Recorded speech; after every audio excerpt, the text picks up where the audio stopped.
Let's be honest. When someone says the word therapy, your mind will most likely go to something similar to this image. Someone sitting on a couch, talking their feelings out, and trying not to make eye contact with their therapist. Now imagine telling a teen you need therapy. They'll probably respond with, I'm fine, while scrolling TikTok, eating Takis for breakfast, and running on about 3 hours of sleep. Yeah, we're totally thriving. But here's the truth. Most of us do need therapy. And it doesn't happen in a room with essential oils or lo-fi music. It happens on a field, a track, a gym, with blood, sweat, and tears, and smelling like the inside of a gym bag. Today, I'm here to talk about why and how sports became my therapy. Being a teen can be very chaotic. It's like having 50 different browser tabs open in your head, and you can't figure out which one is playing that random annoying K-pop song. One Thursday, for example, I'd stayed up way too late, almost until 2 a.m. doing homework, which I thought would only take me until 11 o'clock. So it was no surprise that my alarm sounded like an air raid when I finally woke up. And then I walk outside, half asleep, my phone starts buzzing. And then I make it to school. Pop quiz, first period. I forget my calculator.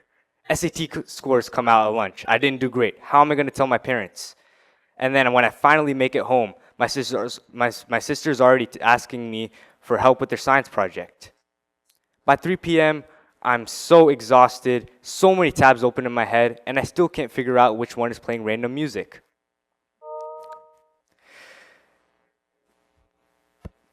So I felt like a pressure cooker about to explode. Add a mix of hormones to that and suddenly yelling at someone for just asking how your day was. It's like carrying a phone with 2% battery with all the apps still open. It'll run, of course, but it'll slowly overheat, it'll lag, and eventually shut down. As teens, we're told to calm down, get off your phone, go outside. But no one hands us a charger for our brain. We have to do it ourselves. Deep down, we know we always need something, but we don't always know what. I started football because the idea of tackling people legally sounded like a lot of fun. But what I didn't expect was the peace it would bring my brain. I'll never forget the first time I experienced that quietness. It was a Friday night game, so many things happening beforehand, a math test, a fight with a friend. But as soon as I put on my helmet and snapped the chin straps, everything went silent. I could still see the crowd, but all I could hear was my own breath and the sound of my cleats on the turf. For the next 2 hours, nothing existed. Not the math test I'd bombed before, not the fight with my friend, just me and my favorite sport, football. Football gave me structure and purpose, and every practice became a recipe for peace. And then I joined track. And I know track doesn't sound like a lot of fun, for crying out loud. It's just running in circles. But track gave me something that nothing else in my teenage life could give me: consistency and stability. The lanes didn't move. The stopwatch didn't lie either. If I put in the work, it showed. If I didn't, my legs showed me. And I noticed something different the very first day of practice. The team wasn't just a mix of freshmen, sophomores, juniors, and seniors. It was a second family I didn't know I ever needed. And the seniors didn't treat us rookies like baggage. They helped us. Whether it was with drills, encouragement, motivation, they were always here for us. And the bond never ended. Even after they graduated, they're still helping me with college essays, scholarships, and they still even help me with track tips.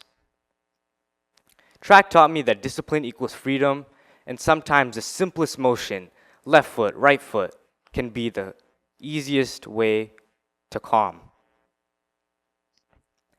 Sports didn't just fill my afternoons. They gave me 4 life-changing gifts that will forever change who I am as a person. Before I joined football and track, it was so easy for me to fall into the black hole of social media. One notification led to a meme, which then led to endless scrolling, countless hours. Sports made me unplug. Literally. You can't scroll while sprinting. You can't like posts while running. You're forced to unplug. Turns out, instead of staring at blue light and endless swiping, I got the sun shining on my face, I got the smell of green grass, and I got the sound of teammates cheering for me. Turns out, first-hand fun on a field or a track beats second-hand fun on a phone. Being a teenager feels like carrying rocket fuel inside you with no GPS. You're restless, annoyed, quick to snap, but full of energy. Sports gave all of that rocket fuel a destination. Practice at 4, go hit something, go sprint, go run a route. And by the time you get home, you're too tired to argue with your mom about what's for dinner. Sports turned raw emotion into motivation and taught me that movement can be medicine. Sports helped me gain respect for sleep and food. Before I joined football and track, I used to think energy drinks and leftover pizza were fuel, and then came practice the next day, for which I puked halfway through it. That helped me realize that food isn't just for taste, it helps your performance. And sleep, it's not just laziness, it's recovery. Skip it and you feel it the next day. Foggy brain, no power. Now I guard the both of them like it's game day, and I choose meals that help me move, not just satisfy my taste buds. Track gave me a second family. When you get to high school, everything changes. Your friends, your grades, even your voice. But practice stayed.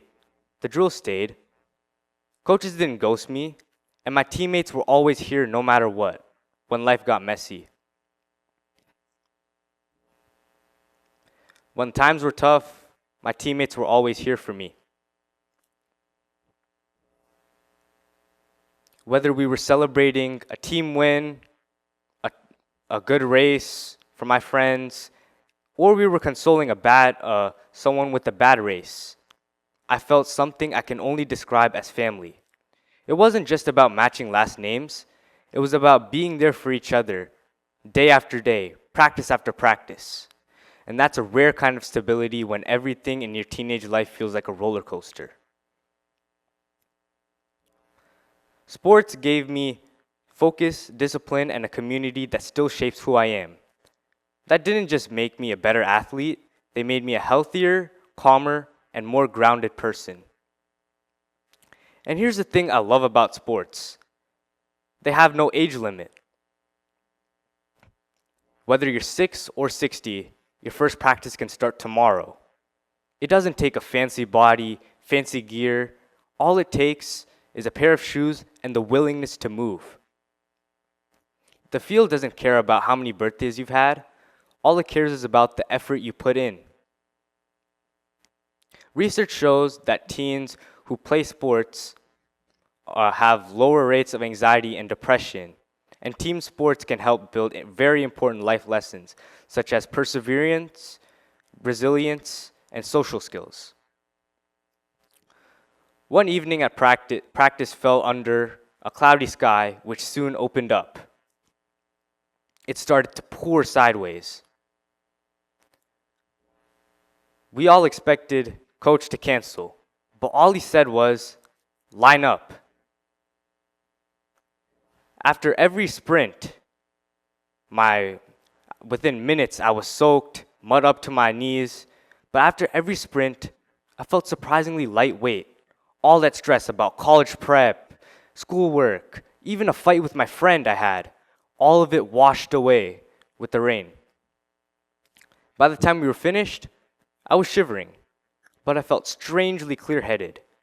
That storm had turned into an outdoor therapy session for me. So no, therapy isn't So no, sports isn't therapy in the conventional sense, but it gives me a space to process life without sitting still. Sometimes therapy isn't talking.